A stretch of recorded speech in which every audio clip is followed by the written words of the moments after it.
আসসালামু আলাইকুম। এটা আমাদের চট্টগ্রাম ফজিক চিড়িয়াখানা। এখানে কেউ আসতে চাইলে আসবেন। এখানে মাত্র টিকিট 30 টাকা করে। আর এখানে আমি রয়্যাল বেঙ্গল টাইগার দেখতে পাচ্ছি, তাই ভাবলাম একটা ছোট একটা ব্লগ করি। তো এখানে ভিডিও করতেছিলাম, এখানে রয়্যাল বেঙ্গল টাইগারের সাথে আমি সেলফি নিচ্ছিলাম।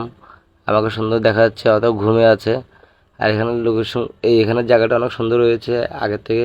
আগে তো তেমন সুন্দর ছিল না, এখন অনেক সুন্দর। সবাই অ্যাটলিস্ট ঘোরার জন্য আসে, কিছু দেখুক বা না দেখুক। যত সামনে যাচ্ছে তত সুন্দর করেছে। এখন এখানে সব থেকে সুন্দর বেশি হয়েছে আপনার বাচ্চাদের জন্য খেলার জন্য ব্যবস্থা করে দিয়েছে। আমাদের চট্টগ্রাম অনেক উন্নতি হয়েছে। দেখেন এখানে বাচ্চারা খেলাধুলা করতেছে, যে যেরকম পারতেছে এরকম খেলতেছে। ছোট বড় সবাই খেলতে পারবে, ঘুরতে পারবে। সব থেকে বেশি এখানে ঘোরার জায়গা আছে।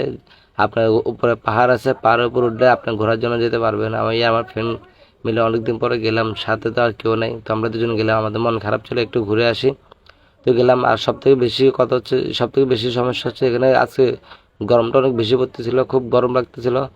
আর এই সিঁড়িটা এত বড় করছে যে সিঁড়িতে উঠতে উঠতে খুব ক্লান্ত হয়ে যাচ্ছে। এত বড় সিঁড়ি কখনো কেউ করে? তবে যাই হোক, সিঁড়িতে যত উঠে অত ভালো লাগতেছে, গরমও লাগতেছে।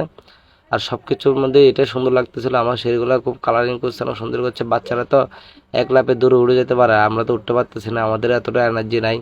আর দুপুরে এখনো লাঞ্চও করি নাই, তাই বলে এনার্জি নাই। তো যাই হোক, একটুখানি সেলফি করতেছি, সেলফি তুলতেছি। লাস্টে একটু দোলনাতে বসে একটু ভিডিও করলাম দুনো ভাই মিলে। দেখি একটু দোলনাতে বসি, রিল্যাক্স করি। খুব ভালো লাগতেছে এখানে। সব থেকে বেশি সুন্দর লাগতেছে ভিউটা। আজকে ভিউটা অনেক সুন্দর ছিল। ওকে, আসসালামু আলাইকুম ভাই, ভালো থাকবেন।